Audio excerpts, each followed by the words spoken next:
জামাই ষষ্ঠী বাজারে ইলিশ মাছের দামে আগুন। এবারে জামাইয়ের খাবারের থালায় বাঘা আর মাছ দিতে চাইছেন শাশুড়িরা, কারণ শঙ্কোষ নদী থেকে পাওয়া গিয়েছে 2টি বাঘা আর মাছ।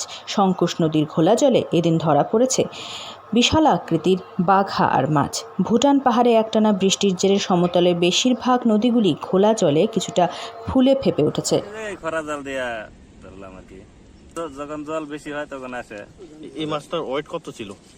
45 কেজি ছিল, 770 টাকা। আচ্ছা, যে ধরেছে বেশিরভাগ ক্ষেত্রেই নদীর জল ঘোলা হয়ে উঠলে নদীর পার্শ্ববর্তী এলাকার মৎস্যজীবীদের মাছ ধরার ধুম লেগে যায়। এর মধ্যেই শনিবার সকালে জামাই ষষ্ঠীর আগের দিন অসম বাংলা সীমানা ঘেঁষা আলিপুরদুয়ার জেলার শঙ্কোষ নদীতে মৎস্যজীবীদের জালে ধরা পড়ল 5 ফুট 4 ফুট লম্বা বিশিষ্টের প্রায় 45 এবং 50 কেজি ওজনের বাঘা আর মাছ। ঘটনার খবর চাউর হতেই মাছটিকে দেখার জন্য ভিড় জমে যায় এলাকায়।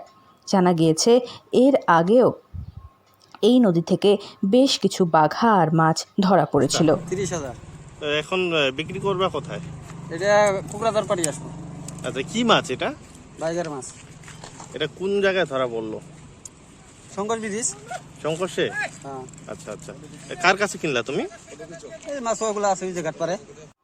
বাঘা আর মাছ ধরা পড়ার খবর শুনে অসমের কোকরাঝাড় জেলার সাপকাটা এলাকার আব্দুল হাই নামে এক মাছ ব্যবসায়ী সর্বোচ্চ 35,000 টাকা দর দিয়ে কিনে নিয়ে যায় একটি বিশাল আকৃতির মাছ। তিনি জানান, জামাই ষষ্ঠীর আগে জমজমাট খবর শুনেই তিনি ছুটে এসেছেন এলাকায়। এরপর 3-4 জনের সাহায্য নিয়ে মাছটিকে মোটর সাইকেলে বেঁধে নিয়েছেন তিনি, যাতে পড়ে না যায় মাছটি। আলিপুরদুয়ার থেকে অনন্যাদের রিপোর্ট, লোকাল 18 বাংলা।